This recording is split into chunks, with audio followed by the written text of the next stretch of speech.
Magandang araw po sa inyong lahat. Ako si Eldren, ang narrator ng kwentong Pinoy BL. Kung inyo pong nagustuhan ng ating kwento, maaari po sanang mag-subscribe po kayo, mag-comment sa comment section at i-like yung ating story. At huwag nyo rin pong kalimutang i-hit yung notification bell para lagi po kayong updated sa mga susunod na kwento. Maraming salamat po. God bless you all. Umalingaw-ngaw ang preno ng sasakyan. Kasunod ang malakas na pagbangga nito sa gilid ng highway. Isang itim na SUV ang pumailalim sa metal railings. Sa loob, tuguan ng walang malay na nakahandusay si Xavier Imperial, ang nag-iisang tagapagmana ng isa sa pinakamalaking kumpanya sa bansa. Malayo mula sa magarang buhay niya, sa isang maliit na talyer kung saan laging amoy langis at bakal, napadaan si Randy Manalo, kayumanggi, pati puno. May peklat sa kaliwang kilay na nagbibigay karakter sa matikas niyang mukha. Maangas tingnan, pero malambot ang puso. Paglapit niya sa sasakyan, nakita niyang humihinga si Xavier. Mahina, pero buhay pa. "Tol, huwag kang pipikit. Nandito ako." Bulong niya habang hinuhugot ang lalaki. Pagmulat ng mga mata ni Xavier sa ospital, una niyang nakita ang liwanag ng fluorescent lamp at ang hindi pamilyar na mukha ng isang lalaking nakatulog sa gilid ng kama. Nakaupo, nakasubsob sa braso ng pasyente na parang ilang oras nang nagbabantay. Si Randy. Nang mapansin ng nurse na gising na si Xavier, agad itong tumawag kay Randy. Nagangat si Randy ng ulo. Mukhang wala pa sa ulirat. "Kising ka na?" Ang bungad niya, may halong tuwa at kaba. Sino ka?" Mahina pero diretso na tanong ni Xavier. Napakurap si Randy. At doon nagsimula ang nakakailang na sandali. "Ako si Randy. Ako ang umulong sa'yo." Napakamot siya sa batok. Halatang naiilang. "Nakita kitang muntik nang mamatay." Nakatitig lang si Xavier sa kanya. Para bang sinusuri ang mukha ng lalaking kaharap niya. At sa kung anong dahilan na hindi niya maipaliwanag, nakaramdam siya ng kakaibang kirot sa dibdib. Hindi ito yung kirot na masakit, kundi paghila. Parang may iniwan ng nakaraan niyang hindi niya maalala. Isang init, isang koneksyon. "Salamat," bulong ni Xavier. Hindi matanggal ang tingin kay Randy. Sa gilid, napansin ng nurse ang kakaibang tinginan ng dalawa at napangiti. At doon nagsimula ang tensyon. Hindi pa man nakakadalawang oras, dumating na ang fiancé, si Michelle Evangelista. Maganda, elegante, naka-designer dress, kahit nasa ospital. Oh my God, baby! Halos mapasigaw siya, sabay hagulgol kunwari. Pero walang luhang lumalabas. Tumabi siya sa kama, pilit inaangkin ang kamay ni Xavier. Pero iba ang nararamdaman ni Xavier sa presensya ng babae. "Sorry, pero..." Tinignan niya ito. "Hindi kita maalala." Naniga sa mukha ni Michelle sandali, bago ngumiti ng pilit. Nawa ba, babe? Fiancé mo ako. Ikakasal na sana tayo eh. Saglit na lumingon si Xavier kay Randy. Para bang naghahanap ng kasiguraduhan. Hindi niya alam kung bakit sa estrangherong ito siya ay mas kampante. Nagkunwaring huminga ng malalim si Michelle. Saka tumingin kay Randy na parang inuutusan. You can leave now. Kami na ang bahala sa kanya. Pero bago pa man makapagsalita si Randy, nagsalita si Xavier. Gusto ko siyang manatili dito. Parang mababasag ang ngiti ni Michelle. Bakit naman? Pataray na tanong niya. Hindi nakasagot si Xavier. Hindi niya may paliwanag. Pero ramdam niyang safe siya kapag naroon si Randy. Si Randy naman ay naguluhan. Pwede naman akong umalis kung wag, putol ni Xavier. At iyon ang unang pagkakataon na nagkatinginan ng dalawa. Parehong bahagyang namula ang kanilang mga mukha. Habang natutulog si Xavier, nakaupo si Randy sa gilid, nagpabantay. Napansin ni Xavier iyon nang magising siya ng madaling araw. Tulog ka na sana, sabi niya na mahina. Umiling si Randy. Hindi ako papayag, baka bigla kang atakihin o kung ano pa man. Napangiti si Xavier sa dedikasyon nito. Ang bait mo pala. Nagulat si Randy. Napakagat sa labi. Hindi naman. Concern lang ako sa iyo, sir.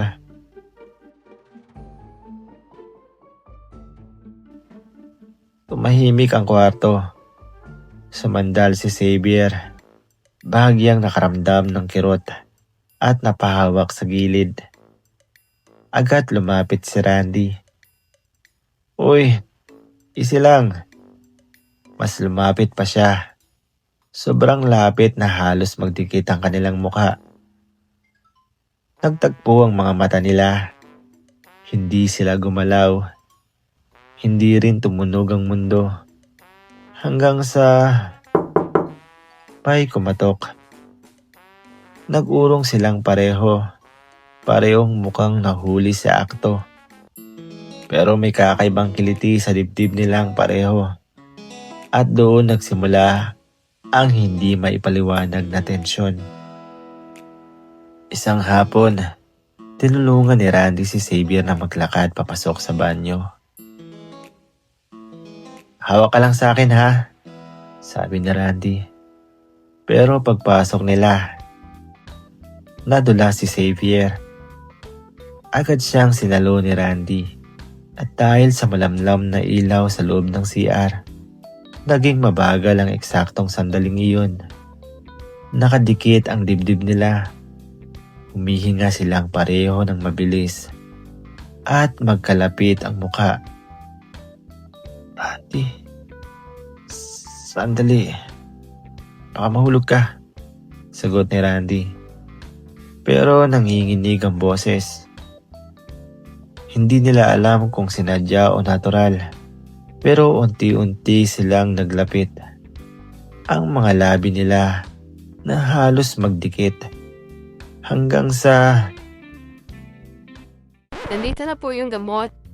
Ay, sorry. sigaw ng nurse na biglang pumasok. Nagkahiwalay sila na parang binuhusan ng yelo. Pwede po ba muna kayo mag-lock? Sabay alis ng nurse na namumula. Nagkatinginan ng dalawa at sabay silang tumawa.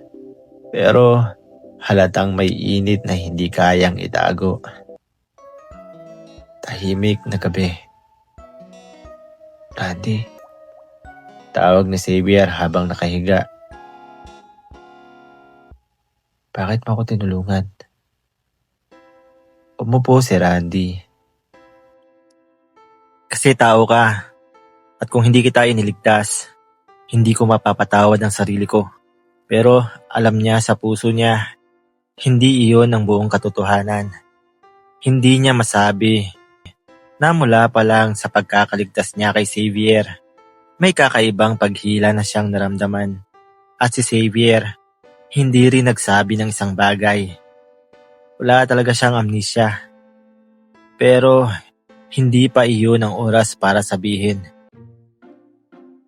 Tumating si Michelle kinabukasan, kasama ang ilang bodyguard. Binigyan niya ng bouquet si Xavier. Ngumiti si Xavier ng pilit. Pero si Randy, nakatingin lang sa sulok. Halatang iniiwasan ang tinginan ng dalawa. Pinauwi na kita, di ba? Biglang sabi ni Michelle kay Randy. Hindi ka na kailangan dito. Dagdag pa ng babae. Pero bago makasagot si Randy, ayokong umalis siya. Sagot ni Xavier ng diretso. Bakit ba lagi mo siyang pinagpipilitan, ha? Inis na tanong ni Michelle. At sa unang pagkakataon, nagtaas ng boses si Xavier. Kasi mas kampante ako sa kanya. Natahimik ang kwarto. Nanlaki ang mata ni Michelle. Samantalang si Randy, hindi mapigilang mapangiti kahit pilit niyang itinatago. Ano ba talaga ang totoo?